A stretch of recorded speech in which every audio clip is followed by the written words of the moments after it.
Hello and welcome to episode 33 of Cloud Conversations. I'm Peter Rising. It's great to be back with you again, and I'm joined this week by my lovely co-host, Kat Greenan. How are you? I'm very good, really, really good. If you don't noticed, I did have my hair cut and chopped off, so I'm looking a Absolutely, little yeah. bit different than usual. And we might need to update the art on the Oh, YouTube yes. channel because I look, yes, a little bit different. But Nobody change no, anything.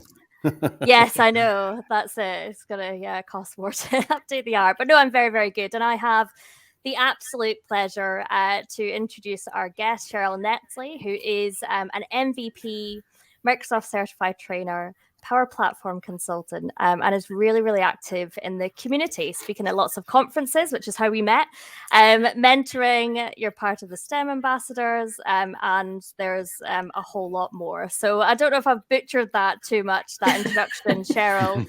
That's great. It's lovely to have you. That's good. I need you with me all the time, right? Just me there on the side instructions. But would you mind introducing yourself to the listeners and the viewers of the show? You'll probably do a better job than I just did. No, I didn't think tell them so. about your That was role. great. That was great. And I really like your haircut as well. I really need a haircut, but yeah. So Well, maybe thank you you. can let me know who I need to go and see. I think it was Tony and Guy, Okay. the You have hairdresser. Yeah, they're a chain. You'll find them everywhere. But yeah, just go and ask to look like Uma Thurman, and it'll Oh be yeah, fine. yeah, I'd love that. If only. So I'm Sheryl, and yeah, as you said, I'm a sort of Dynamics Power Platform consultant. I work for a UK partner called Cloud Thing, and we work on social impact projects, which is awesome. I am a late career shifter, so I only came to Power Platform just under 3 years ago, having spent most of my career in IT service management. So yeah, as a result of a couple of unfortunate incidents, I found myself without a job, and luckily was able to transition across. So I firmly believe it is never too late, right? I would encourage anyone to, try new things, regardless of how old actually or how young you may be. I'm a mum of four, so I'm busy at home as well as at work. And yeah, I do lots of stuff in the community and for the community, because actually it was the community who got me to where I am, right, into this good place.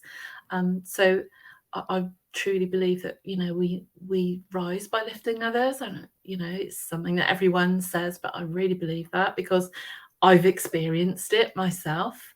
And I think we all need to pay it forward, right, wherever we can, not just within the technical community, but everywhere in our lives, right? I think that's it. Definitely. It's amazing. My mum is also a mum of four, so I could and she's basically superwoman. So I don't, yeah, just doing all that and all the community stuff is pretty cool. So can you talk a little bit more about that then? So you're quite involved in the community. How did you start getting involved? Coming from a non-IT background later on in your career kind of stage, how did you kind of approach that?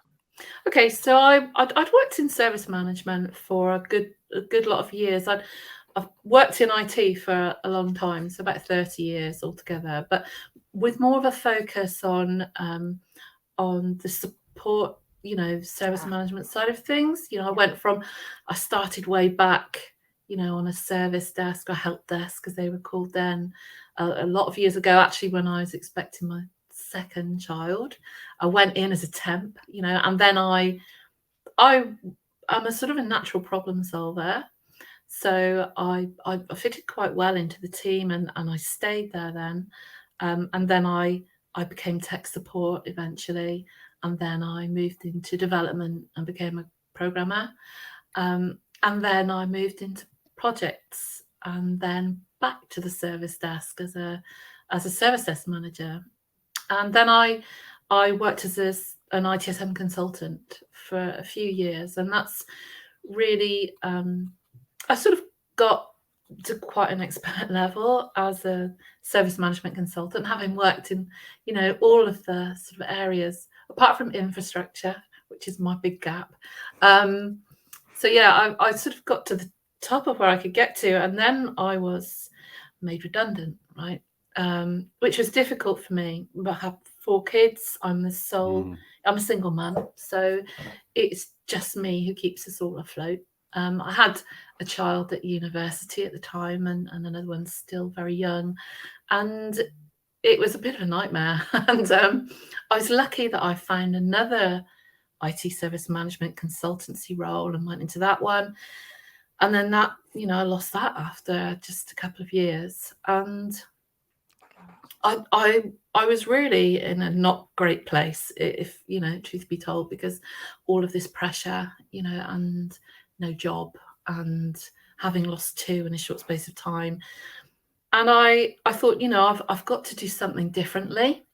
There's this saying, isn't there? If you do what you've always done, you'll get what you've always got, right? So I decided to change it up a bit, and I'd come across Dynamics a few years before, and I'd also seen it in the last place I worked, and I'd been struck by the potential of the Power Platform, right, which is just beginning to sort of, blossom. I guess at that time it was quite new, and it was all sort of coming together, and I was really interested in it. I had enough money to pay 3 months' bills, right? I figured that that's what I had in the bank, and I thought the first thing I did was I took some time off, because it was Christmas and we'd all had a really rough time.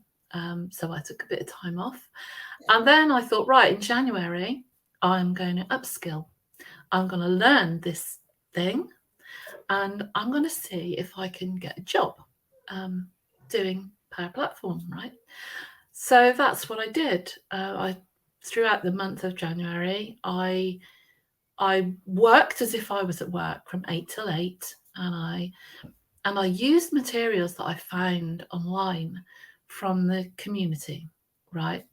And the best move I made was I linked in. I use all the time, and I came across Julian Sharp, and I don't know if you know Julian, but Julian is just tremendous. He runs these study groups, which take you from a knowledge base of nothing to being able to pass certifications in the Power Platform.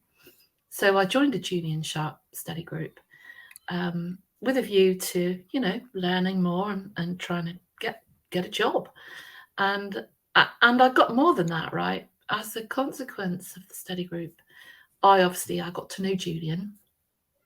I met Ian Connolly, who was also on the group, and Larry Merkelis, who was also on the group, and they are very active in the community, and they encouraged me then to go to the Scottish Summit.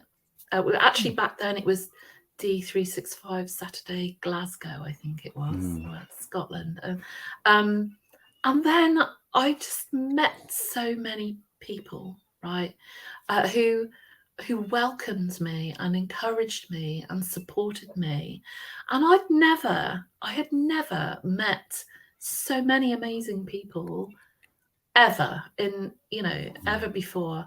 And I just immediately thought, yeah, I'm so glad that I've met them, and I really want to be part of this. And luckily, once I'd upskilled myself for a month, I was able to get a job.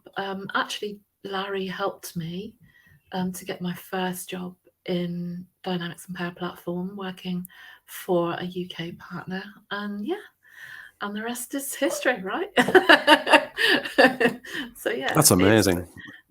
Absolutely amazing.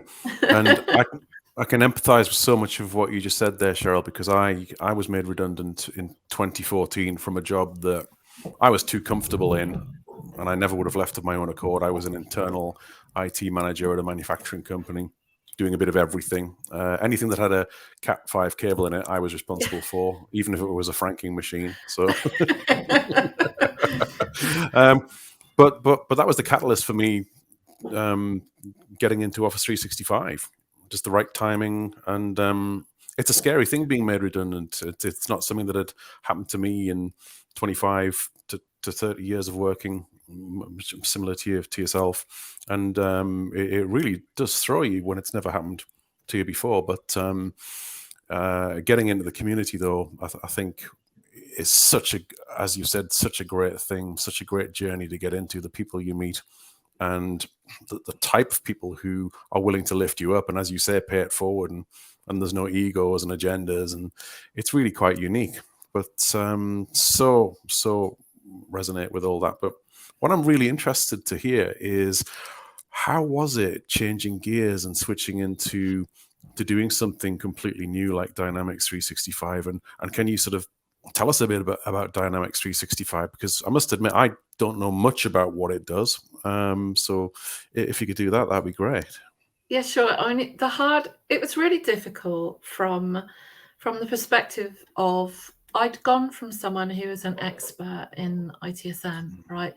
I'd worked for a particular vendor, and I was at the point where I was delivering the admin training. I wrote the course. I knew as much as you could possibly know about that particular piece of software.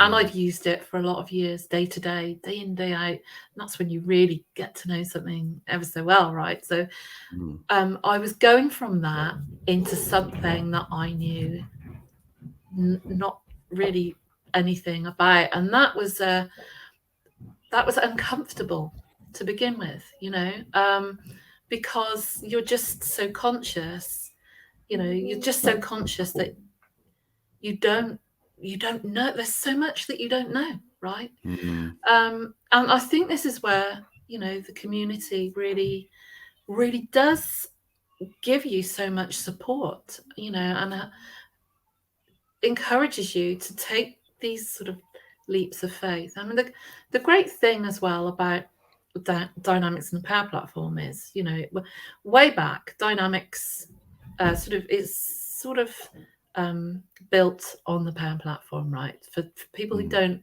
know much about it, the Dynamics apps are essentially the parts of the Power, they're apps built on the Power Platform that deliver specific functionality around verticals, right? So areas of the workplace, so sales or marketing or customer service, right? And the good thing for me, I guess, about having come from service management is that there are elements of service management in the service part of Dynamics, right? So in terms of the business processes, I sort of understood some of the business processes, albeit that I didn't understand or was not familiar with the Power Platform or the applications, okay, and how they were configured, how you would customize them, how you would deliver them. That was all completely new to me, right? But as I say, the good thing that I came to realize quite quickly is that this platform, it grew from sort of CRM base, and quite a lot of years ago, I think it was possible for one person, to have a really good grip on the whole of the CRM app, right? But because of the development, that has been invested into Power Platform and all of the Dynamics apps, I think it would be nigh on impossible for any one person now to be completely expert or familiar with all of the apps, right? Because they are just huge, just huge, and they deliver so much, right? So that gave me some confidence because I thought, okay, I don't need to know it all, right? I can just, if I can just focus on one part of the Power Platform or Dynamics, then, I can be comfortable with that. And that's sort of what I did, right?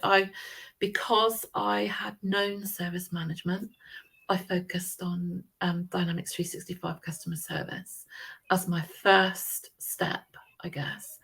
And that was so it worked for me, and it enabled me actually to hit the ground running. When I joined a partner, I could talk with confidence about processes, even though it did, you can't get away from it. It's going to take you time to build experience, right? If you go into something, from new. And yeah, I think I bought a bit of time by being able to talk about process whilst I built that expertise, right? So yeah. Yeah, I think that's a good approach as well, because no one's expected to know everything. I mean, I don't think it's possible. There will be people who know quite a lot of things, but you can't know everything. And I think having a speciality and focusing in on one thing and knowing as much as you possibly can about that one thing is such a better approach, because one of the things you don't want to be is just scattered across, everything.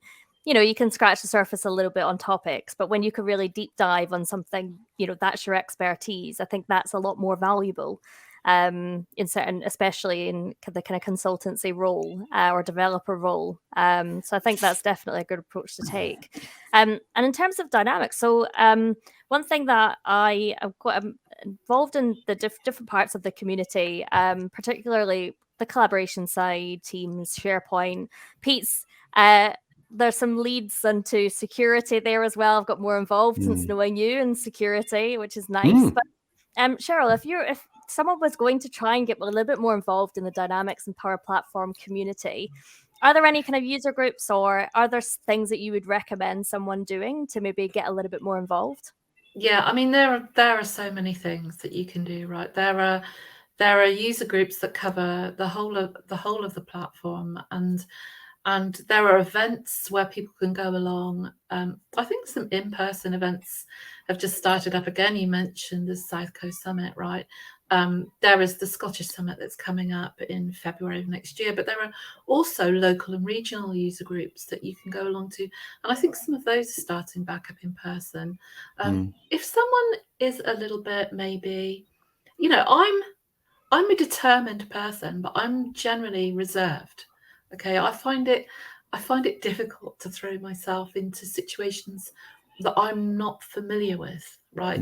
But at the moment, it's great actually, because there are still quite a lot of virtual events happening where you can take part, just by joining a call, and you can get to know people, and you can put yourself out there as much as you want to. And if you're not comfortable with it, you can just quietly watch from the sidelines, right?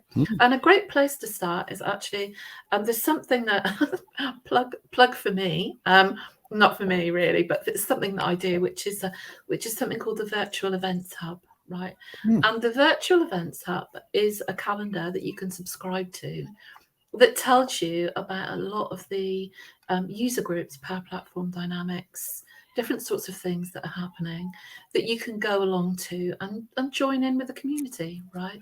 A lot of them are great learning events as well. So yeah, I sort of maintain that, and it'll overlay in your Outlook calendar, so you can I'll have mine on there all the time, telling me what's happening today and what's happening this week or this month. And the links are there for you to join. So yeah, people could do that as a first step, right? And then maybe, get involved in something, maybe an in-person event, if they felt like it. Yeah, That sounds really useful.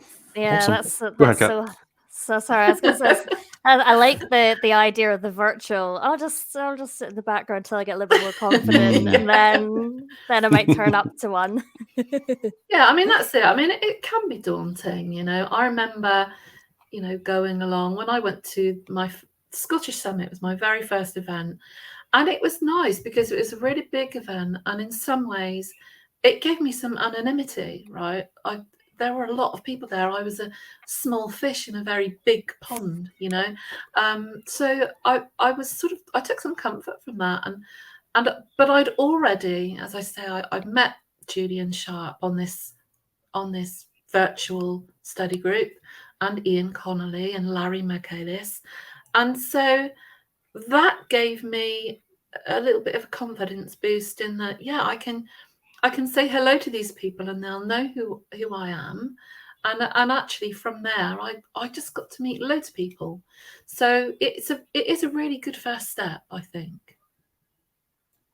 Definitely. And you mentioned there at the Scottish Summit, so I guess we'll be seeing you at the next one, I take it, then I hope so. next Yeah, year. well, definitely. I'll definitely be going. I will volunteer. I've volunteered the last couple of years and I spoke at the last one, although it was a virtual event, so we pre-recorded the sessions. But that's great. I mean, I love those guys. They honestly, they welcomed me in. You know, I really feel like part of the family there now. And yeah, I have submitted a session, so we'll see if it gets accepted. If it does, that'll be amazing because, as I say, that's the very first event I ever went to. And it's got it, you know, I often say it has a special place in my heart, and I think people might think I'm just being a bit cheesy, right? But it honestly does, you know. It's sort of, for me, that's where it all started. So yeah, you will definitely see me there. Wonderful. We're going as well, aren't we, Pete? Cloud Conversations will be there in full, all of the hosts.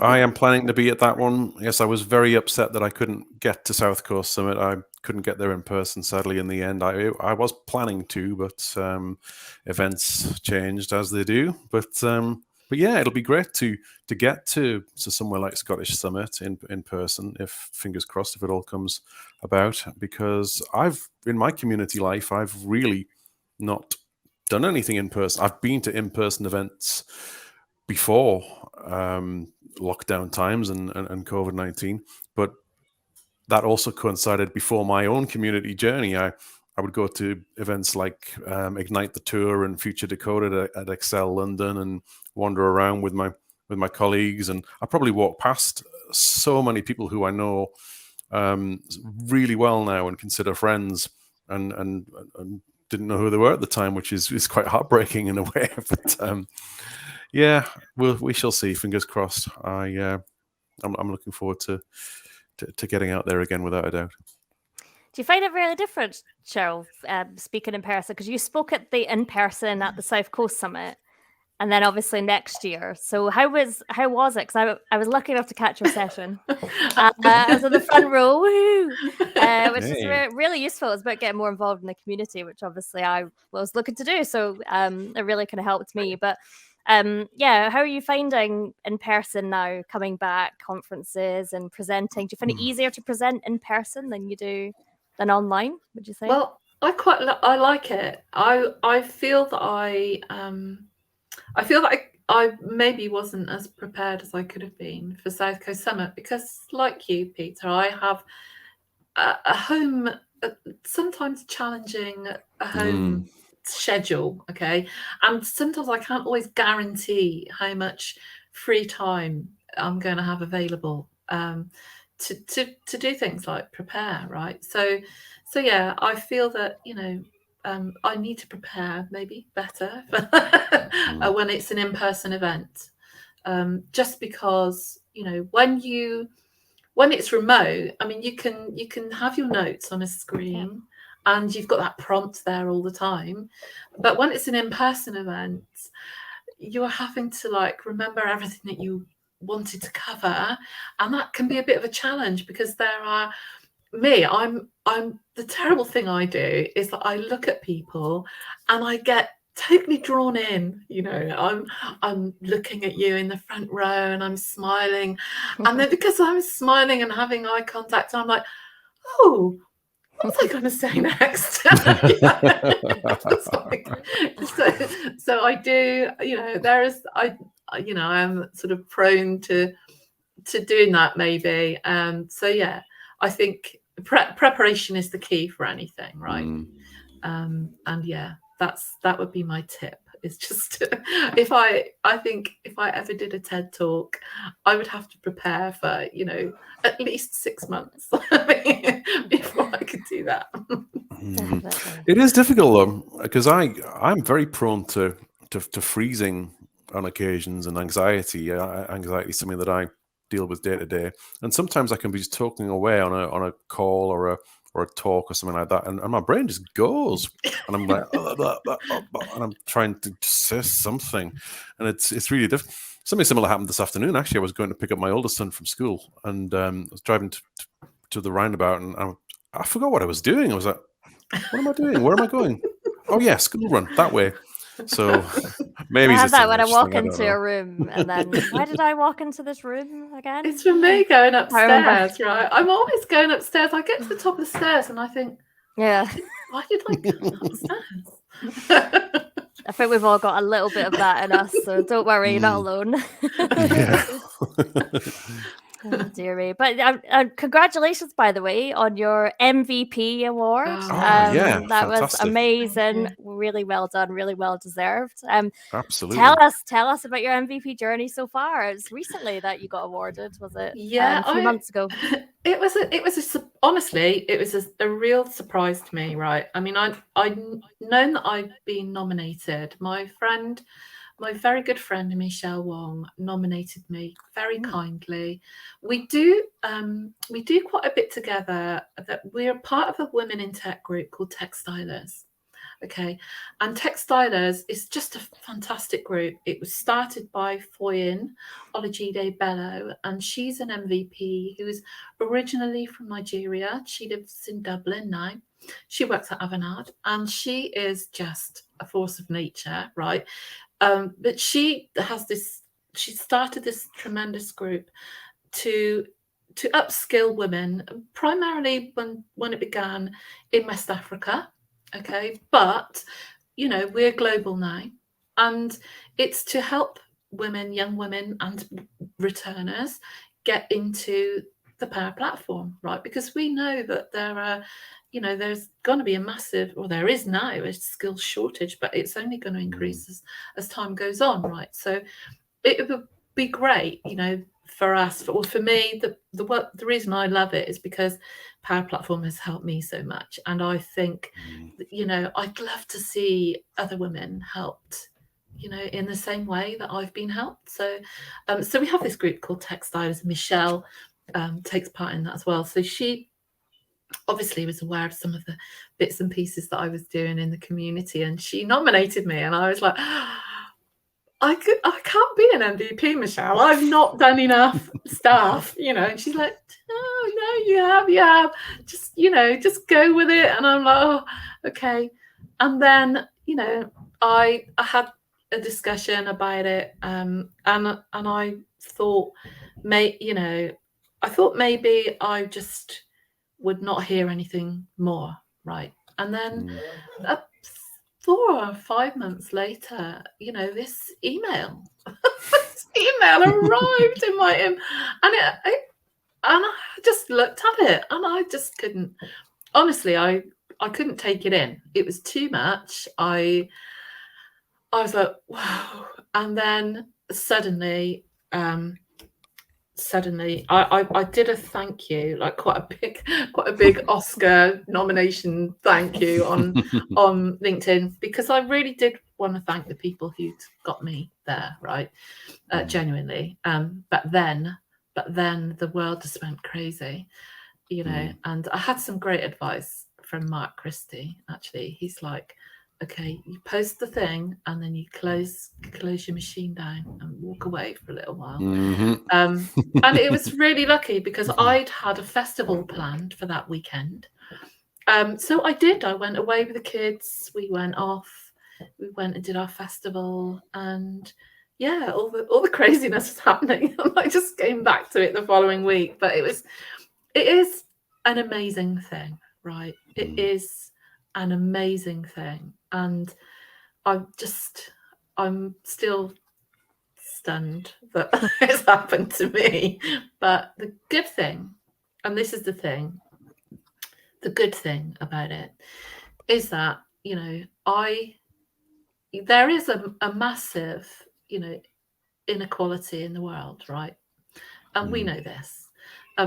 There are so many equalities, but one of the ones that I'm particularly interested in is obviously gender parity, right? And how the difference there is between the opportunities that are available to women and girls, right? to those that are available to men, and even still within technology and within even our own area, right, in the Power Platform, you can see the numbers, right? Everyone can see the numbers. And so I feel that maybe in some way, if being an MVP, and maybe that can encourage other young women who might have felt it was out of their reach as well, So yeah, hope Definitely. so. I think that definitely it's not just the numbers, but I think there's, and not in the community, but outside, I would say there's a view I've experienced anyway, my personal experience. There's a view that if you're a woman, you don't know as much as you say you do. So you're not technical, or you don't know anything worth yet you opening your mouth for, which is a pretty horrible experience, and it's really annoying, if anything, because you work hard, and you put in as much, if not more, work than some male people that and it doesn't always work when you're talking to certain people. But is there anything that you think that we could be doing to help with that, to help encourage young women? You're doing mentoring, which is amazing. And I want to talk about the STEM Ambassador program as well. We'll come on to that in a second. But is there anything that you think the rest of us in the community can do to really improve that situation and really get, more women involved?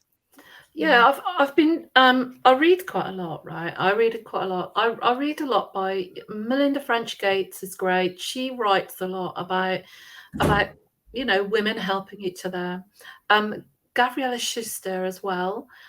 She has this Become program, which is quite interesting, which is about sort of allyship and how you can become allies for other women. And Sheryl Sandberg actually is another lady who I follow quite a lot.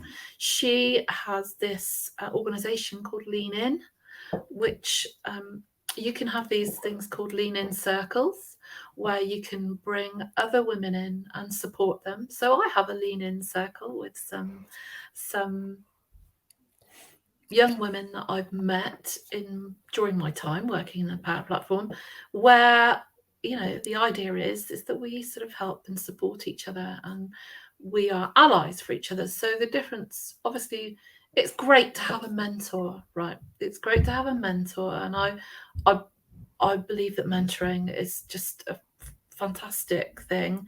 I've received mentoring and I give mentoring, which I thoroughly enjoy. I get a lot from that. But the mentoring in itself, it can help somebody improve their own situation. But you're not going to pull them up by just mentoring them.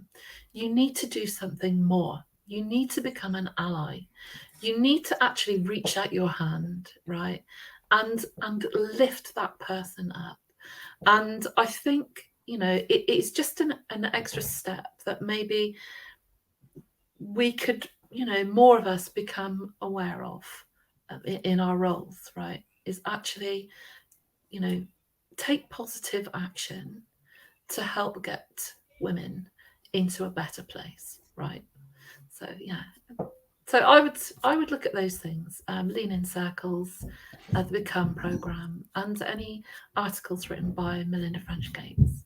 And what about men? What more can men be doing to amplify this message? And do you think we're doing enough in general? Well, it's really weird, right? In my experience, I think things are changing, right? I find that the men I work with now are so incredibly supportive, right? I think historically, in a different generation, in a different time, I know that I've certainly had experiences where men have not been supportive. I mean, I was told that I had taken the job of a breadwinning male when I'd successfully been appointed into a manager role. And how could I possibly accept that role when, and Well, I've got 4 kids, so so yeah, I mean that times have changed, right? And I certainly feel really very supported. That being said, I look at corporate structures and hierarchies, and I see, not within my own place of work, because where I work, they're just phenomenal, right? But I do see, when I look around, there are a whole lot of organizations where that management structure, where that layer is just men, right? Yeah. And I feel that women, I feel that organizations who have a very male, top heavy sort of structure could make more of an effort to develop women into those types of roles, right? Because I think without representation at that level, we're never going to get to equal representation anywhere, right? And that's not good for anyone, not just women, Yeah, definitely. No, completely agree. And even in the context of something as a small part that we play in the community with this show, Kat and Rue know how much I always like to try and get as many female guests on here as possible, as many diverse guests on the show as possible. And it's not always easy. If you look back at our catalogue of episodes, there's quite a strong male presence, and that illustrates that there is still much work to be done. We need more females in tech, and to encourage that. So it is a challenge, without a doubt. I love that idea as well of the lean. What was it again? The Lean in. Lean Yeah, in. so leanin.org, and it's Lean In Circles. Lean.org. We'll yeah. post the links. I'll put that in Yeah. the show notes. I think that would be quite useful, because I love that idea. Sometimes I looked into mentoring and getting someone to mentor me, sort of thing, like another female, and kind of learn from their experience. But it's hard to find someone and put yourself out there as someone guide me. Like, how do you do it? So it's such an awkward thing, I find. And there's apps and stuff you can use, but it sometimes doesn't work as well. So I like the idea of just having a support circle. That would do. Yeah. That would be nice. Exactly. It doesn't have to be a mentor and go through all that. It could just be a circle of women that just lift each other up and support each other. And I like that. So I'll be checking. It's something that you said, Cheryl. Something that you said, Sheryl, resonated with me. It doesn't matter what age you are or gender you are, you can be both a mentor and a mentee at any age. And I would say to you, Kat, I could see. I think you'd be an awesome mentor for anyone. So don't rule that out for yourself as well. But because I think I will guide the masses on through cloud conversations. But that's lovely. I've done a bit of both myself, and there's the Microsoft tech community app called Tribute, which I sign up for, and I've been a mentor and a mentee on that as well. And I think it's good. It could be better. It's not that well known and publicized, and not that easy to use. But I've had some good experiences on there, and I think we need more of that for sure. Yeah, definitely. We do have the Power Platform ambassadors, right? If anyone from within the Power Platform wants specific mentoring in a specific technology or technology area, Power Platform ambassador is great. And also, obviously, Mark Smith, he is phenomenal. NZ365 guy. He runs the 90-day mentoring challenge, and I did that, and it was a game changer for me. So I would recommend, anyone to go and register for that.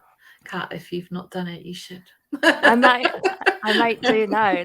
This show honestly has encouraged me to do so. I want to write a book. I want to be a mentor. Like, I'm literally expanding everything that I didn't think I could do before. It's been great. So this is the thing, right? The things you don't think you can do, right? And it helps you just stretch yourself and reach. I've recently said, that I didn't have a great early life start, and I felt that I never reached my potential. But Microsoft have this mission to enable, every person and organization on the planet to it used to be to reach their potential, but to achieve more, right? And I feel that as personally, I'm doing that now, right? And I feel that it's the community that have encouraged me to reach out, Definitely. to try to do that, right? So yeah, definitely do it.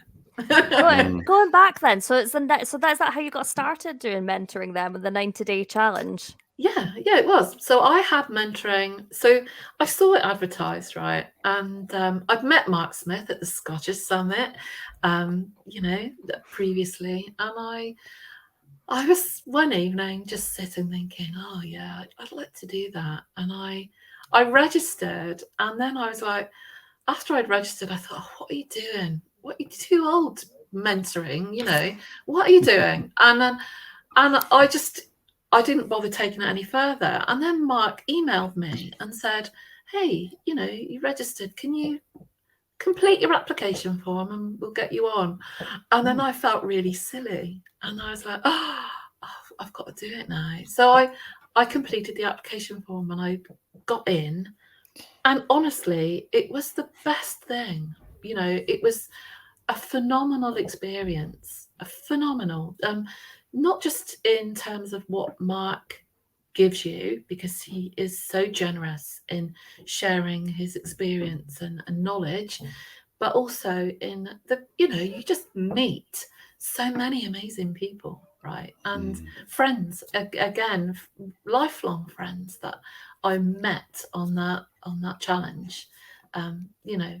People that Tripana, who I spent a lot of time with at South Coast Summit. I met her on the 90-day mentoring challenge, and it's a life changer, right? So yeah, definitely. A lot of my very best friends now are in this community, and most of them I've never met in person. So it's I hear you on that. It's such a special community. It really is. It blows my mind at times. I just can't get over it. Is that how you got involved in the STEM ambassador as well? What is it that you're doing? Yeah, so it sort of is. So somebody else I met on the 90-day mentoring challenge, Chimia Kuri, right? He's amazing. He's a consultant, also a Power Platform consultant. He had posted on LinkedIn that he was doing this thing called STEM ambassador, and I'm like, hey, what's that? And I looked into it, and I just thought, wow, that is phenomenal. We are capturing girls again. I mean, that there are, all sorts of people who from, underprivileged or maybe disadvantaged areas of the community don't consider things like science, technology, engineering, maths, because they think, they're subjects that are out of their reach, that for some reason they can't do them, right? Because people are constantly undermining them in different ways. And STEM ambassadors, what STEM ambassadors do is they go into schools and they provide positive role models for young people to take up these subjects. And my particular interest is young girls of the age, because there are a lot of stats around, the drop off for these subjects is sort of around 10, 11 years old. And when there's a lot, I guess there's peer pressure and lots of different influences. So I just thought, this is a great thing if we can get more young people actually interested in these subjects. It's going to be, it's going to be so much more representative of actually our population, right? So yeah, that's just something I do. I think you're exactly right. Exactly right. Yeah, going into schools like that and showing young girls at that age that this is a career avenue that is open to them, especially in these times. And a perspective that I've had recently in my two most recent roles is as somebody who is looking for talent, which is quite a new experience for me, being the hirer rather than the hiree. And what it's led me to see is something you touched on earlier. There is a shortage of talent in our field at the moment in M365, D365. I don't quite know why that is, across all genders, there's a lack of really strong candidates right now. So the opportunity for girls and boys coming out of school, it's there. It's something that is a real opportunity to get into this field. Definitely. Yeah, I think one of the things as well, there's definitely the younger ages. That's where we've got to start encouraging people. But I think it's as well, maybe some girls don't think they're smart enough to be able to do it. That's definitely what I felt when I was younger. I wouldn't choose any of those subjects. Oh God, I can't do that. Even I fell into IT. I was like, oh no, I'm not smart enough to do IT. I think there are a lot of stereotypes, you know. And this is what we need to challenge, right? Is there's a stereotypical, you know, people think that it's just everyone who works in IT is a programmer, and you know, okay, yeah, there are a lot of programmers, and if you want to be a programmer, that's great, but that's not the only thing that we do in IT. You know, a lot of what I do is about people. You know, it's about talking to people and them opening up to me and explaining exactly, you know, having the confidence that I can help them, and you know, explaining to me what their problems are so that I can design solutions to solve their problems, right? And it's about rapport. It's about understanding, you know, human empathy and being able to listen. And it's not just about coding, although coding's good too, right? I'm just going to put it out there. Coding's good too. Yeah, I couldn't code to save my life. It's not something I've ever been able to do. But so the idea of low code, no code is fantastic to me. I love that idea. The only bit of coding I'll delve into is a bit of JSON with some adaptive cards, but that's about the extent. Everyone loves JSON, right? That's as far as it goes. Wasn't he on Friday the 13th? Just switching gears a little bit, then talking about the tech. The podcast recording is quite well timed because we've just wrapped up Ignite for this year. How did you attend many of the sessions? How did you find it? Was there any announcements that you thought, oh, this is going to be amazing, really excited or dreading? Yeah, I'm so excited about it. I'm one of these people who like sets up all my schedule, and I'm like rushing from one thing to the next, you know, and yeah, I mean, there are loads of exciting announcements around Power Apps that I'm really keen to like get hands on with. I haven't had a chance to play with any of it yet, which is like really frustrating. But yeah, there's so many Power Platform announcements that I'm very excited to get some hands on. That's for sure. I think there are some real game changers in there, and so I'm interested to see now how they develop things like, you know, pay as you go and mobile apps for Power Apps. Yeah, I just and I think also process mining, right? And I think that sort of may have like gone a little bit under the radar, but I actually think that's going to be quite key, right? For actually, you know, efficiency and making sure, because in my experience, you know, I've worked with things like Power Automate, and you know, there can be challenges sometimes. So being able to like look under the hood and delve a little bit further into things like that, I think that's going to be really interesting. I think the only one that I recall seeing of a Dynamics flavor from Ignite was, is it right that you can now do calling from Teams right from within Dynamics?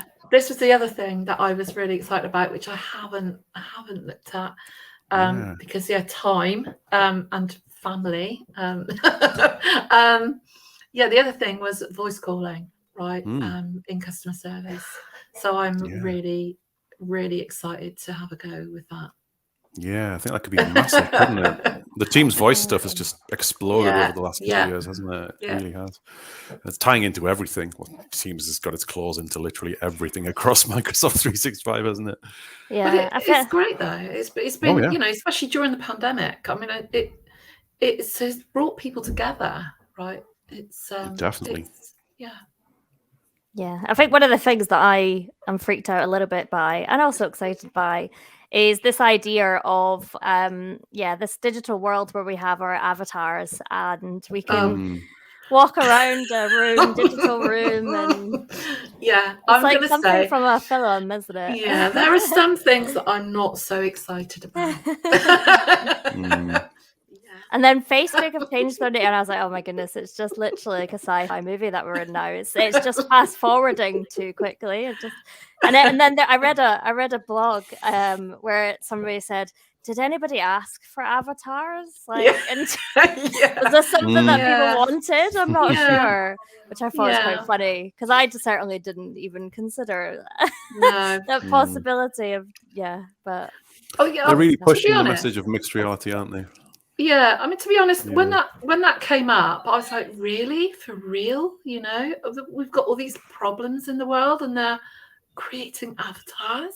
But actually, I've actually seen some quite good use cases for those, right? And so, you know, let's just see where that goes, because I guess in some ways, you know, could be useful. I'm you know, giving it the benefit of the doubt. Yeah, we'll see how it goes. Yes. Yeah.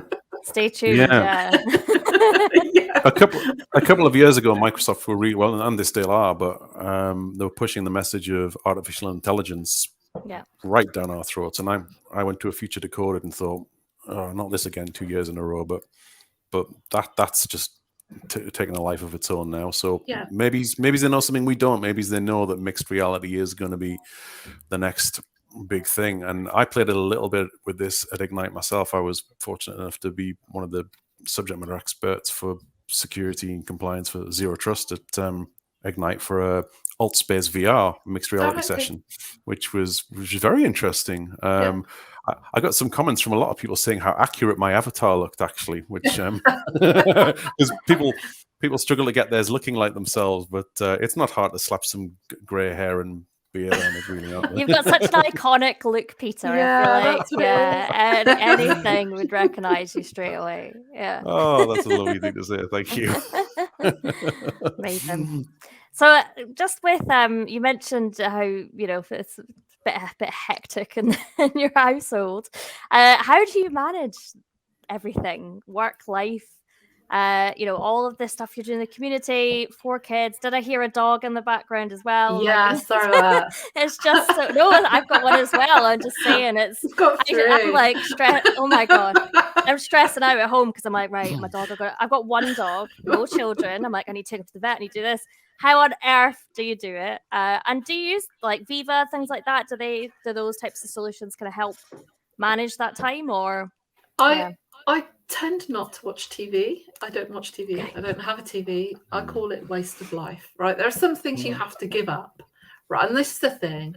We all only have a finite amount of time, and there is always a trade-off. So for everything that you want to do, there's something else that you can't do. And I think I learned that from, I go to Glastonbury most years, right? That's my downtime, is that I like festivals, and I work at Glastonbury on the recycling. And the thing that you learn when you go to somewhere like that is there are so many fantastic things going on. You can't possibly go to them all. And you shouldn't disappoint yourself by doing that thing that I do with Ignite and booking up all the sessions, right? Because you're only going to disappoint yourself. So you need to just think about what your priorities are, right? And I tend to try to, you know, only do one big thing in a month. Because if I try to do any more than one big thing in a month, I'm not going to do it properly, right? And I'm going to disappoint myself, and I'm going to disappoint other people. So one big community thing in a month, right? And, you know, if I've got time to do a couple of blogs or, you know, something else, great. But I'm not going to beat myself up over anything. And yeah, I do use, I mean, constantly everything is planned. Okay, everything is planned. Because if, you know, it's the old saying, right? If you fail to plan, you plan to fail, right? Because, and there is an element of, you know, I do want to be spontaneous, right? I don't want to like plan to the nth degree, but if I do plan my time, then I can make the best of my free and available time. Whereas if I don't plan my time, actually I may squander it, and then I just feel, a little bit unhappy about everything afterwards. So yeah, I mean, I it's just planning, right? And I think you get used to that when you have kids, right? You'll know this, Peter, right? You've got to try and have it. It's like a military operation to get them to school in the morning. It's and it's just routine, right? That's what it is. Yeah. It's making things habit. I read a great book once by a guy called James Clear. It's called Atomic Habits, and it's all about forming these small habits and stacking them on top of each other, so that things you get the most out of your days. So Yeah, I think I'm the same. Spontaneity, great, but yeah, I always like to be in control of everything and have everything planned to a T and know what I'm doing, know where I'm going. I think I'm a little bit of a control freak, so that's the only reason why I'm the same. I have to plan everything out. But no, that's really good advice. Pete, do you find that? Do you plan ahead before doing anything, or are you a bit more spontaneous? I try. I'm probably too spontaneous. Really, I do try and plan, but I don't always plan very effectively because there's so many spinning plates, and I find I'll not realize I've got a talk coming up, and it's the following day, and I don't have any slides, and I just wing it and put it together. No, I couldn't. Last minute. So I did that with been there a exams. few times. I've done that with exams a few times, I must admit, where I've gone in to reschedule an exam, and it's that day, and I'm like, uh-oh. Yeah. that gives me such bad anxiety. Just I couldn't. I always have to pre-plan everything. I do try so hard to be organized, but I'm not the best at it. I really need to try and get better. But that's some great advice there, Sheryl, about the one thing a month in the community, though, because I look back at my own community journey and becoming an MVP myself a year ago. And I beat myself up. I think to myself, I'm not doing half as much now as I did then to get MVP. So I start putting that pressure on myself, and it's a self-fulfilling cycle or whatever you want to call it. And people like Kat and Rue will say to me, "Don't be silly, Peter. You do plenty." But it's hard not to have the old mind monkeys going at times, isn't it? And think, well, I must do more. But it's hard to say no, right? It's when you've got really, because everyone's so nice. Everyone's so nice. You just don't want to disappoint anybody. Exactly. Right? And I feel sort of like sometimes obliged, and because I appreciate how lucky I am, and I feel, that I owe it to do some of these things. But, I think for your own well-being, you do need to take care of yourself, because if you don't take care of yourself, you can't take care of other people, right? So true. Definitely. You got there's quite a big risk of burnout as well. Yeah. Hey, you're going to burn yourself out. You calm down. Stop doing so much. But you're not wrong. You need discipline as well to be able to say no and manage that and say, okay, this is what I'm going to do, and you can sustain it longer. So I have a couple of requests at the moment, emails from people in the community saying we're doing this event and would you be able? And I'm thinking, I really don't have the bandwidth for this, but I really don't want to say no. But saying no has never been something I've been too good at. I must get better, and people are not going to take it personally, are they? No, definitely. Well, I hope not. So, Sheryl, you mentioned festivals there, Glastonbury. Is that typically what you do in your spare time? You're a big music fan, or is there anything else that you dabble in? We've historically, as a family, we go to Glastonbury. That's our family holiday every year. We go for 2 weeks, and Brilliant. That's my time away from the machine. But other than that, I do a lot of reading, and walking, and that's about it, really. I do spend quite a lot of time, obviously, online doing community stuff, but I think reading, actually, I bought myself a deck chair a couple of years ago, and that was a really good move because it gets me away from the computer, takes me into the garden where I get fresh air and I can hear the birds, and if I'm reading like really good books, that helps me to get, to keep my mind well, I think.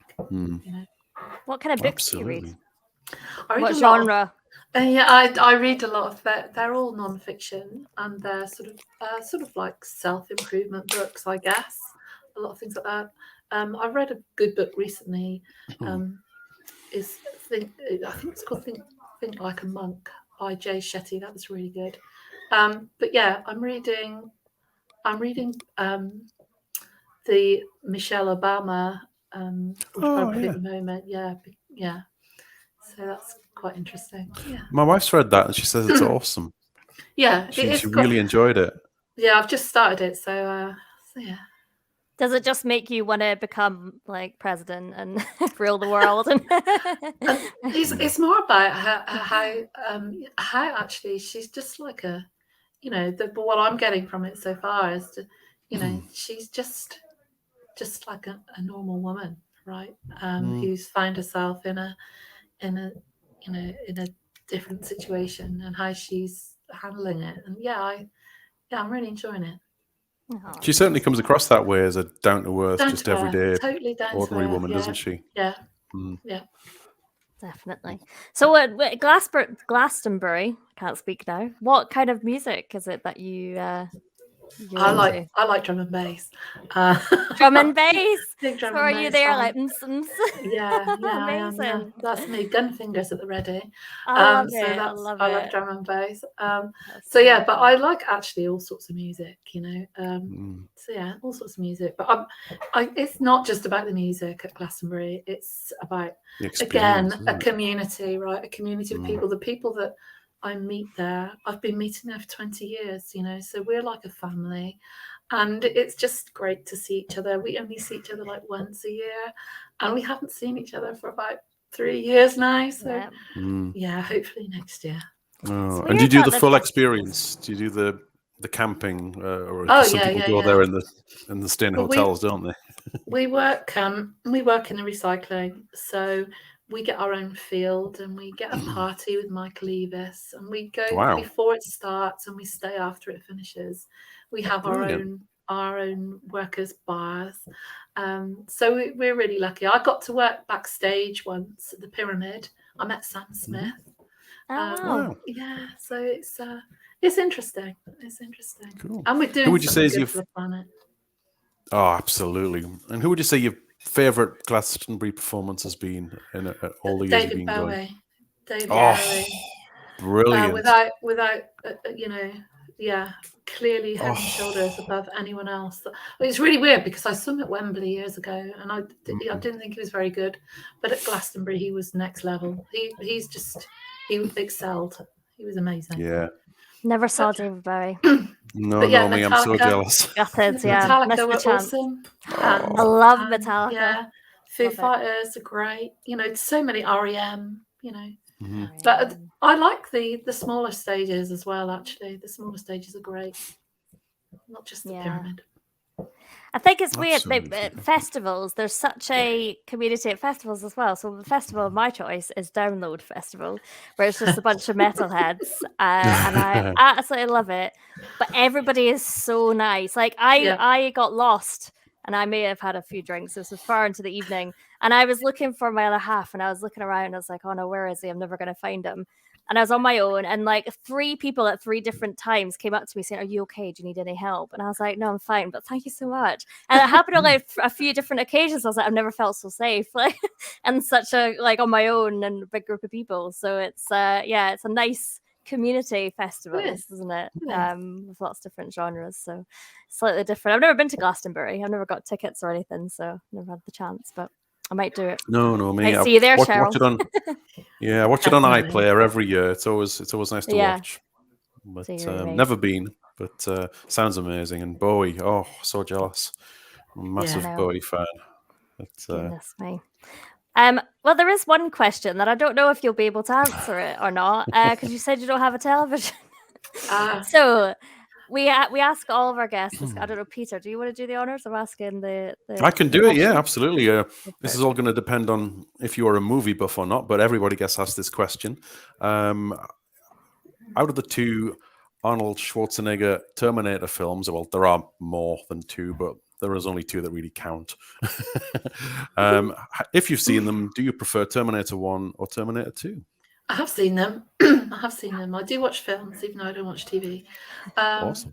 And I I feel that Terminator 1 has more of a sort of like a sort of horror feel to it. I think it's a bit like scary. And Terminator 2 is more of an action movie.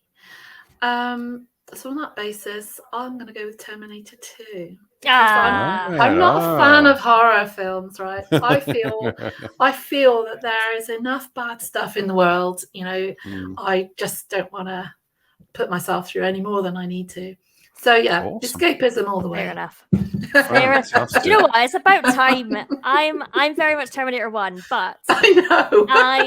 If you've not noticed from all the other things, but it has been a while since we've had a Terminator 2 side. Been a long time, it's hasn't about it? time that it switched around, because I was like, all right, it's getting a bit boring now, just all this, winning of Terminator 1. You were winning too easily. Terminator 1, it's a great story, right? It's a great story. It's the better story, actually. But yeah, in terms of entertainment factor, all the CGI and it's fun. It's the second one, but we'll let you off. But no, it's good. I'm glad we've I'm glad we've switched it up, so we'll see. It's getting a little bit more interesting now.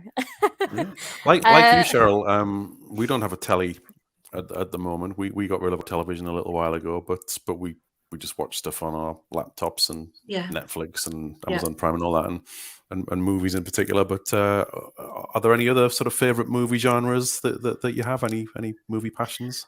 Not really. I just watch sometimes. I've watched all the Disney films, right? Oh yeah, with 4 kids. But yeah, I've recently watched Cruella. I really like that. But nice. I don't. I'll watch TV with the kids for a movie night. Not TV, like Netflix or something, for a movie night. But I wouldn't sit down and typically plan to spend time in front of the TV unless they wanted me to. Yeah. Definitely. I love all the Disney films. Absolutely. The remakes, I've not seen too many of them. I've not seen Cruella, the remake. It's good, is it? I like Emma Stone. Amazing. So yeah, honestly, I might give it a I've watch. not seen that either. I got rid of my Disney Plus because I got it, and then I watched all the films from my childhood, and I was like, oh my gosh, nostalgia. And then I watched them all. I was like, oh, I don't need this anymore. I could just get rid of it. So I might get it back and give it a watch, because they are Mulan. I haven't seen the remake, and I was looking forward to that. So there's a few, there's some crackers on there, definitely. There really is. Wonderful. I don't know then if it's time to wrap up the show. I don't know if there's any other questions that you had, Peter.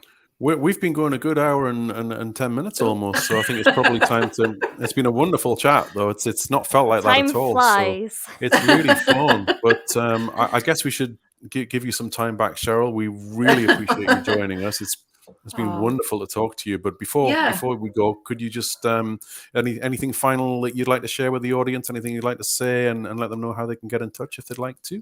Oh yeah, well of course. If anyone wants to contact me, connect with me on LinkedIn. I do have a blog. It's SherylNetley.com. So yeah, just get in touch. Amazing. And we'll share all that in the show notes when we put this live. So amazing stuff. Fantastic. Right. It's been really, really lovely talking with you, Sheryl. Kat, as always, a pleasure.